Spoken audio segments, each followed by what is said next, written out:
Veo la necesidad de la llenura del Espíritu Santo, pero no me hables acerca de la llenura del Espíritu Santo sin hablarme de la palabra de Dios.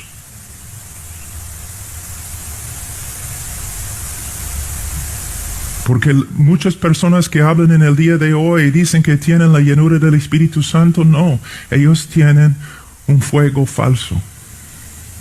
Muchos, porque su llenura no tiene nada que ver con la palabra que el Espíritu inspiró. Y si menosprecias la palabra, menosprecias al Espíritu Santo que escribió la palabra. Les voy a contar una historia. Una vez una iglesia me invitó a predicar, ¿no? Entonces yo llegué y yo senté atrás esperando, iban a llamarme para que yo predicara. Pero pasamos como 2 horas, personas, ¿no?, dando testimonios de visiones que habían visto, de milagros que habían sucedido esa semana. Una persona decía que salió del baño y él vio la palabra de la Biblia flotando en el aire en su cuarto de estar, un montón de cosas. Yo pensaba, ay, ¿en qué me he metido? Y yo estaba sentado ahí escuchando, caramba, estas personas son tan espirituales, han visto tantas cosas. Entonces subí al púlpito y yo dije, vamos a estudiar en 2 Timoteo capítulo 2, versículo 2. Y los líderes estaban, ¿no?, en las primeras bancas. Y algunos de ellos empezaron a buscar en el índice de su Biblia dónde estaba 2 Timoteo. Entonces yo mirando así, yo dije, Entonces yo dije a la congregación, hermanos, soy más o menos bautista, pero voy a profetizar. Cerré mis ojos y empecé a profetizar. Yo les dije, en los últimos 2 horas, ustedes han hablado de visiones, de ángeles, de Biblias flotando, y de verdad, ustedes no han visto nada. Son como niños viendo caras en las nubes, pero no han visto nada de Dios. ¿Por qué? Porque mira cómo ustedes menosprecian la palabra de Dios. Ni sus líderes pueden encontrar 2 Timoteo. Si ustedes no van a apreciar la revelación que el Señor ya te ha dado, ¿por qué te va a dar más revelación? Todos en el día de hoy están buscando visiones y un montón de cosas supuestamente milagrosas simplemente porque son hombres carnales que no saben cómo decir no a la carne y sí al Espíritu Santo y estudiar la Biblia y estudiar la palabra de Dios. No quiero ser ofensivo, pero quiero hablar la verdad. Y por medio de estas revelaciones, personas no están andando en santidad, están andando en carnalidad. Para ser hombres santos, para ser hombres bienaventurados, ¿qué necesitamos hacer? Lo que la Biblia dice. ¿Y qué dice? Sino que, versículo 2, sino que en la ley de Jehová está su delicia, y en su ley medita de día y de noche. De día y de noche en hebreo significa de día y de noche.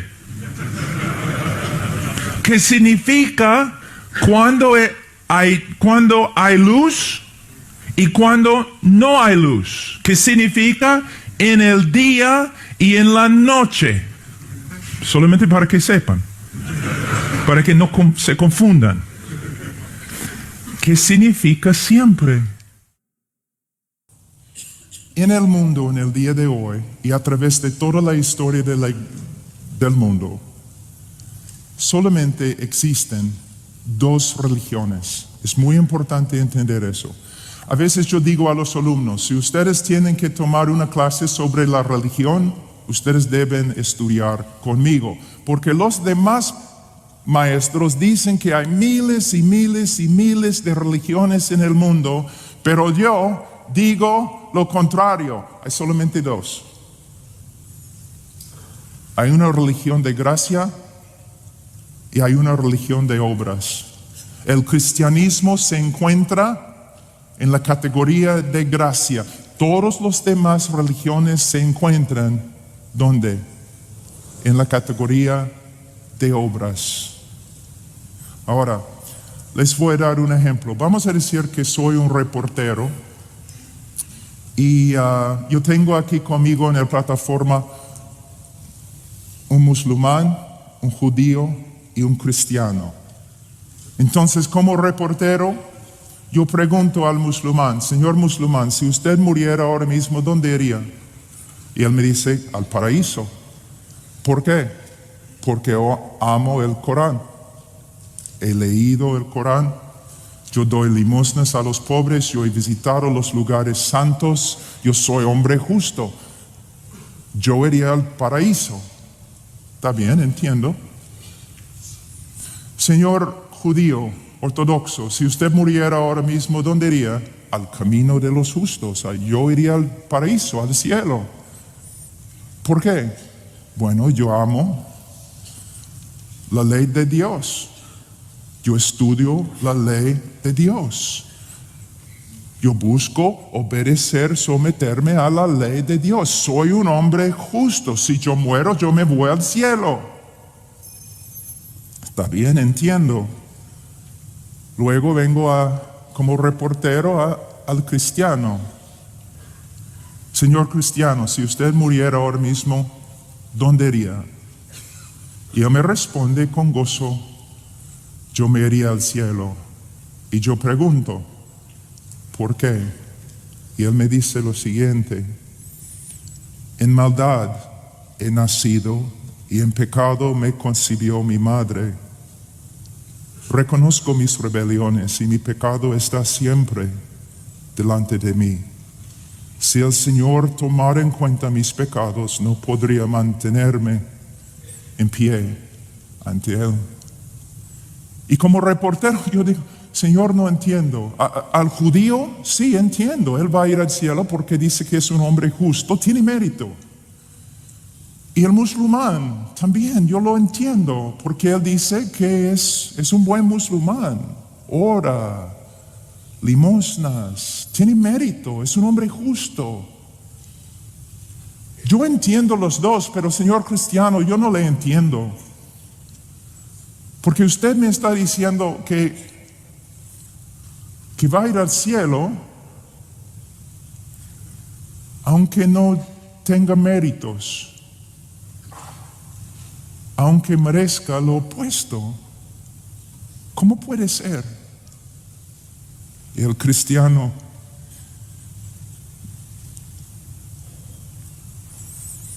mira al reportero y dice: porque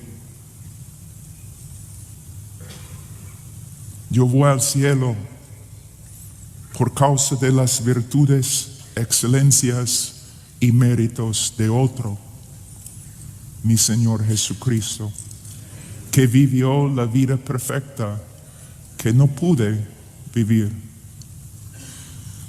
que murió en el lugar de los pecadores y pagó la pena contra mí. Todo tiene que ver con la obra redentora de Cristo, la persona y obra de Cristo. Recuerdo una vez, yo había salido del Perú y decidí regresar como 2 o 3 semanas, ¿no? Para ver las iglesias y todo. Y yo llegué creo que llegué a la casa en Perú donde yo estaba quedándome como las 2 de la mañana, ¿no? Después de pasar toda la noche en un avión cansado. Pero no sé lo que pasó, como las 6:30 me levantó así, ¡pum! Y yo sabía, yo tengo que ir a Librería Inca en Lima. Es una biblioteca donde puedes comprar libros y todo cristianos. Entonces yo tengo que irme. Entonces encontré un taxi y me fui. Y llegué temprano, las puertas no habían abierto todavía. Y encontré ahí, sentado en la calle, un hombre, ¿no? Enfrente de la tienda, en la calle. Y yo sabía de su ropa y de su acento que era del departamento Amazonas. Y entonces empecé a hablar con él. Y él era pastor presbiteriano, conservador, y amaba a Cristo. Y yo le dije, hermano, estás muy lejos de tu casa. Sí, pastor. ¿Qué estás haciendo acá? Bueno, la iglesia ha pagado para que yo venga acá a comprar libros. Y yo sabía. Él había viajado como 3 días detrás de camiones, camionetas, burros, todo caminando. Y yo sabía que no iba a tener suficiente dinero para comprar un folleto. Entonces yo estaba ahí. Ya, hermano, la tienda se abrió. Entramos y yo tenía que comprar un montón de libros, ¿no? Libros de diccionarios, libros de teología, Biblias de estudio y todo. Pero yo siempre mirando al hermano, al pastor, y yo vi al pastor, se fue a algunos libros y miró los precios, dejó el libro ahí. En cada lugar donde él iba, se notaba, ¿no?, su ánimo, bajando. Y al final él estaba ahí, y tú sabes cómo es, ¿no, hermano? Él estaba ahí en el counter, y con como 4 folletos chic. 4 folletos chic. Y su corazón no roto, ¿no? Entonces yo me acerqué y yo le dije, hermano, ¿qué vas a comprar? Bueno, pastor, yo no sabía. No creo que la iglesia sabía. Mira, es muy costoso, ¿no? Sí. Hermano, tú sabes que yo he venido de los Estados Unidos, como 5,000 millas, 7,000 millas. ¿De verdad, pastor? Sí. ¿Y tú sabes cuánto cuesta venir de los Estados Unidos a Lima? No, pastor. Me costó como $800. Personas en los Estados Unidos pagaron para que yo viniera acá. También me dieron un montón de dinero. ¿Sabe por qué? No, pastor, ¿por qué? Por ti. Era como junio, llegó a ser 25 de diciembre en un segundo.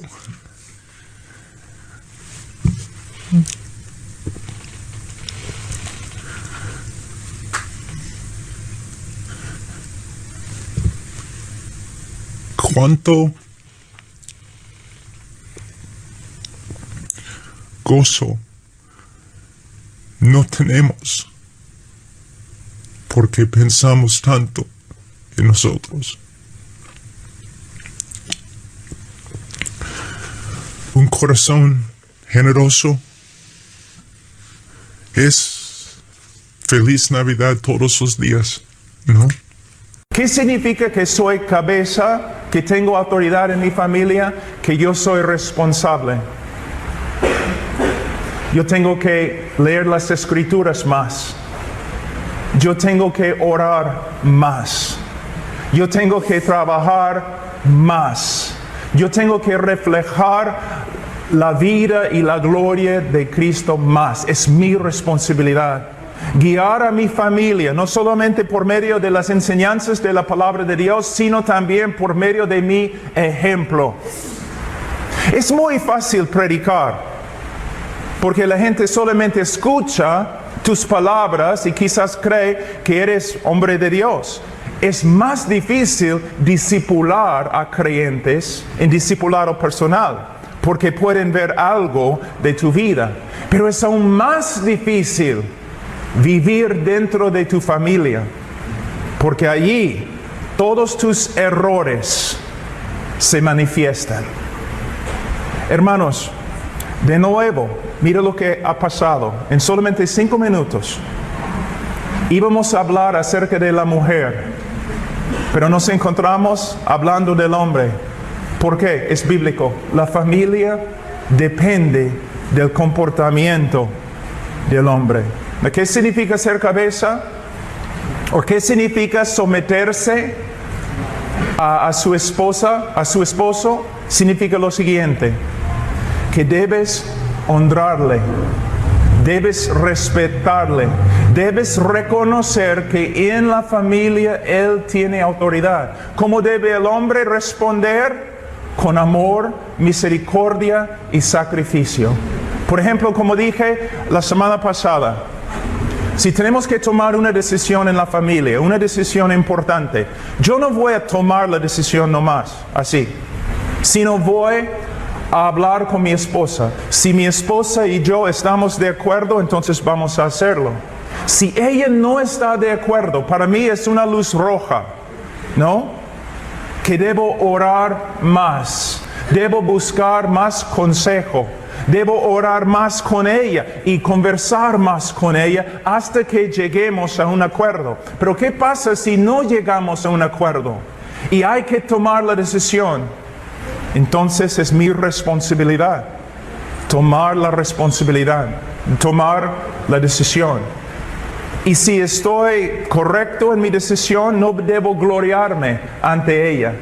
Y si estoy equivocado, ella no debe gloriarse ante mí. Esposa, es muy difícil ser la autoridad en una familia. Es muy difícil ser el hombre en la familia. El hombre tiene que tomar muchas decisiones. Y el hombre no es perfecto, se va a equivocar. Si quieres hacer daño a tu marido, si quieres hacer daño a tu familia, si quieres hacer daño a tus hijos, entonces cuando tu esposo se equivoca, tú simplemente tienes que estar detrás de él, quejándote, acusándole y haciendo que su vida sea una miseria. Es difícil ser hombre, es difícil ser la autoridad en la familia. Cuando tu esposa se equivoca, tú debes animarle, seguir respetándole, para que él venga a ser conforme a la imagen del Hijo de Dios, para que él llegue a ser el hombre que debe ser. No vas a transformar a tu esposo por medio de criticarle, por medio de pelear contra él. No vas a transformar su vida así. Él nunca va a llegar a ser como Cristo con una esposa, con un espíritu crítico. Nunca. Si tú quieres que tu esposo sea el hombre que debe ser, tú tienes que ser un instrumento del Señor en su transformación. Y tú puedes ser un instrumento solo por medio de someterte a las Escrituras y portarte como dicen las Escrituras. Dios agarró nuestro pecado y imputó nuestro pecado a su Hijo y pisoteó su Hijo bajo su ira. Dios tomó nuestro pecado como una bola, los imputó a su Hijo, agarró a su Hijo y lo tiró al mar de su ira. Si tu labio no está temblando cuando cantas este texto, tú no entiendes este texto. Jonás era culpable y se tiró al mar para salvar al bote y los inocentes que estaban dentro. Cristo, el inocente, se tiró al mar de la ira de Dios para salvar la nave de Sión y los culpables que están dentro.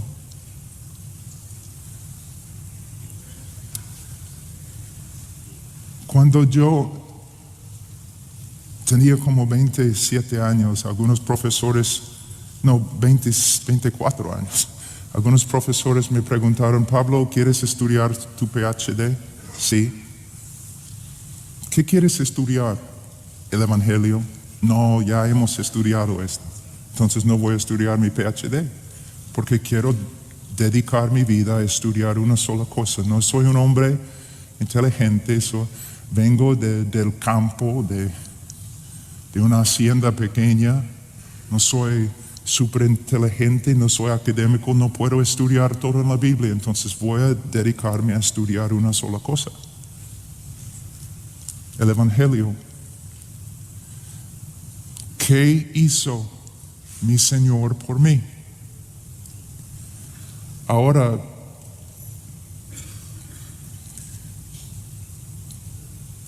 décadas han pasado. Muchas veces 3, 4, 5, 7, 8, 16 horas al día. Dios sabe que no estoy mintiendo. Yo no entiendo mucho acerca de la escatología, aunque probablemente debo saber más.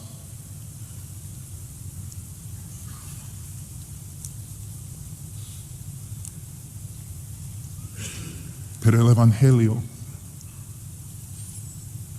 estudio el Evangelio, y después de más que 30 años estudiando el Evangelio, ni he subido los cerros más pequeños.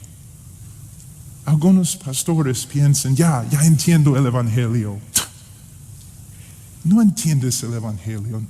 Mira, vamos a estar en el cielo una eternidad, y después de miles de eternidades todavía no vas a comprender todo lo que se encuentra en la obra de Cristo o la persona de Cristo.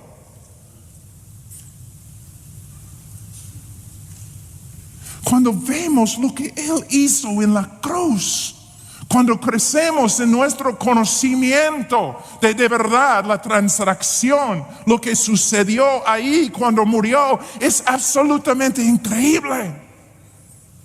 Varios, aún jóvenes, vienen a mí y dicen que falta motivación y no saben dónde sacar la energía y la fuerza para seguir adelante. Es porque no están estudiando lo que deben estudiar.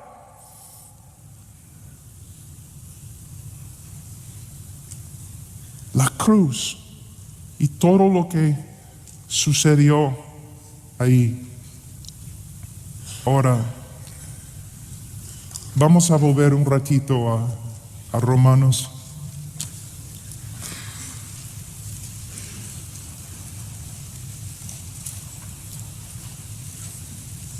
Hay dos palabras que vamos a ver brevemente. Siendo justificados gratuitamente por su gracia por medio de la redención que es en Cristo Jesús. Hermanos, a veces yo me enfermo durante tiempos de alabanza. Cuando yo veo a los cristianos tan felices usando la palabra redención o Cristo como rescate, de verdad, con gozo está bien, pero fíjense lo que están diciendo. Él pagó el precio. Él compró nuestra libertad con su sangre. Con su sangre.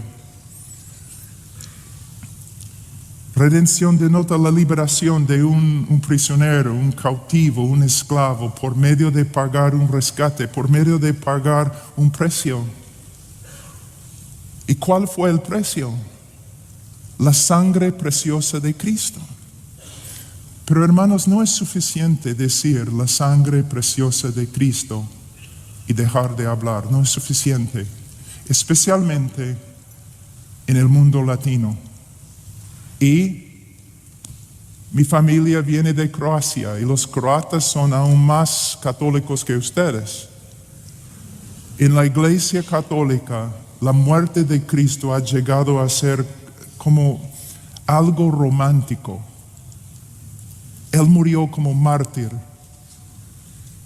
Y cuando vemos la cruz debemos decir, ay, qué pena, pobre Jesucito, que sufrió tanto. O aún los predicadores evangélicos, cuando hablan del precio que Cristo pagó, solamente hablan de sus sufrimientos físicos. No, de hecho, los sufrimientos físicos, especialmente a las manos de los gentiles, los paganos, eran parte de la maldición y lo que él tenía que sufrir.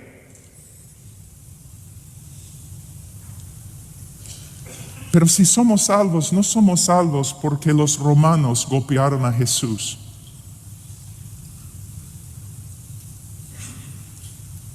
No somos salvos simplemente porque sufrió físicamente. Ustedes recuerdan cuando Jesús estuvo en Getsemaní, que dijo que esta copa, Señor, no esta copa, no.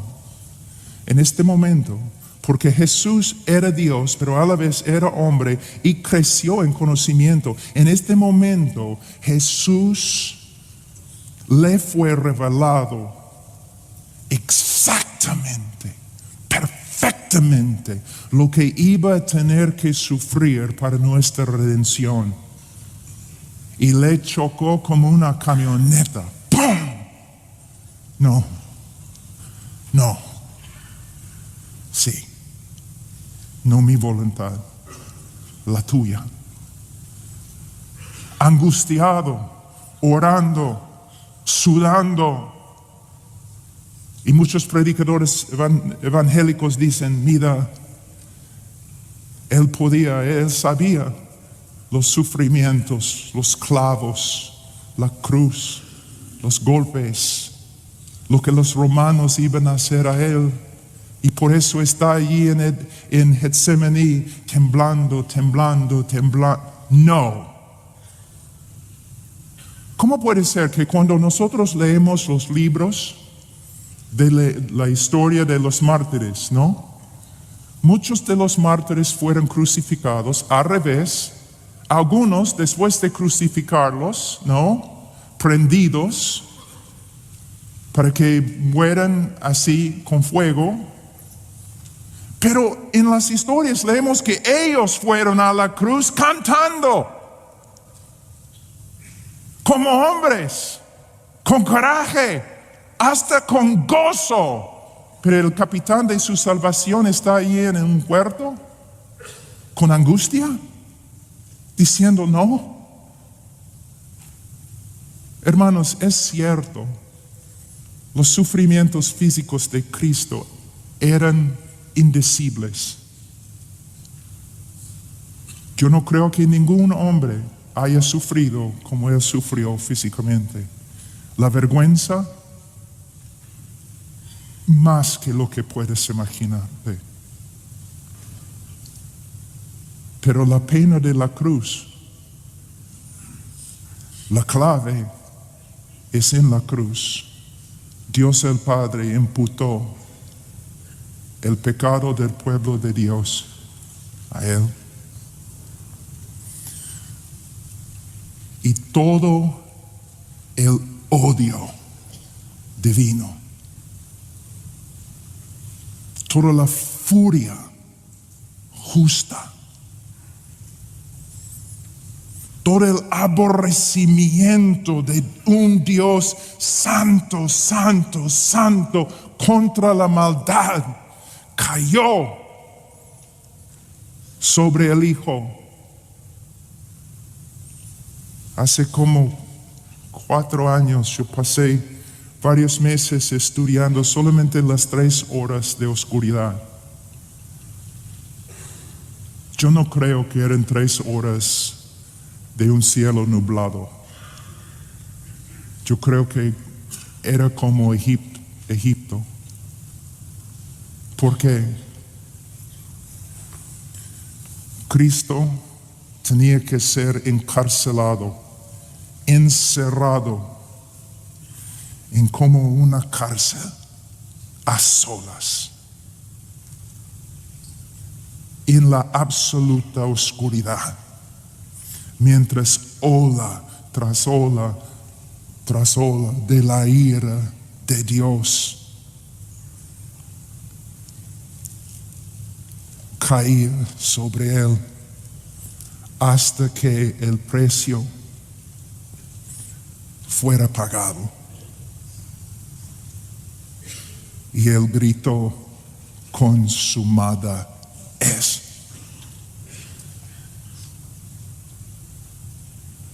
Dios nos condenó y Dios, ayúdame con la palabra, Dios nos condenó y Dios absorbió la condenación en sí mismo. Dios derramó su castigo sobre nosotros y Dios, en la persona de Jesucristo, absorbió el castigo y la condenación.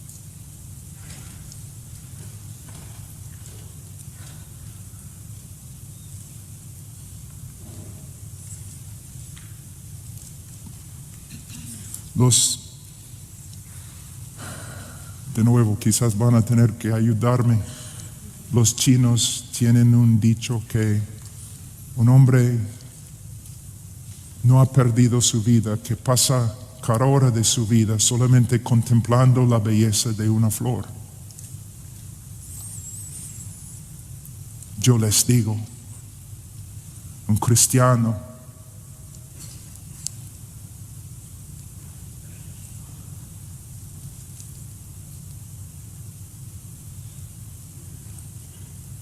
no ha malgastado su vida, habiendo dedicado su vida a simplemente contemplar la cruz del Calvario. Porque algunos hermanos y hermanas en la historia de la iglesia son tan excepcionales? Nacen de la misma raíz de Adán como nosotros. Entonces, ¿cómo es que llegan a ser tan diferentes? ¿Son mejores? No. Quizás es solamente una cosa, porque habiendo estudiado personas así a través de la historia, yo he llegado a la conclusión que hay una cosa que los separa de los demás: una visión más amplia de Cristo, una visión más amplia de lo que Él hizo en la cruz del Calvario. Hermanos, pastores, predicadores, ustedes deben ser como mineros. En Perú tenemos muchas minas y mineros, y a veces es un trabajo muy peligroso, muy costoso. El minero tiene que entrar a la mina en la oscuridad, a veces a solas, en el frío, con una linterna así, buscando. Job 28, creo. Este es el trabajo del predicador. Ustedes se dan cuenta, mira, yo conozco hermanos en todas partes del mundo que aman al Señor más que yo. Y son mecánicos y carpinteros y policía. Y para sobrevivir y apoyar a su familia, ellos tienen que trabajar 16 horas al día solamente para poner comida en la mesa. 16 horas al día. Aunque son muy devotos, pastores, ellos no tienen tiempo para estudiar. Es nuestro privilegio y responsabilidad. La razón por la cual estudiamos esta Biblia no es para ser más inteligente que los demás predicadores en la conferencia. ¿Qué me importa? Estudiamos la Biblia como un minero que entra en la mina horas y horas y horas cada día para sacar a la luz joyas de Jesucristo y presentarlas a los hermanos que no pueden entrar en la mina. Es tu trabajo, haz tu trabajo.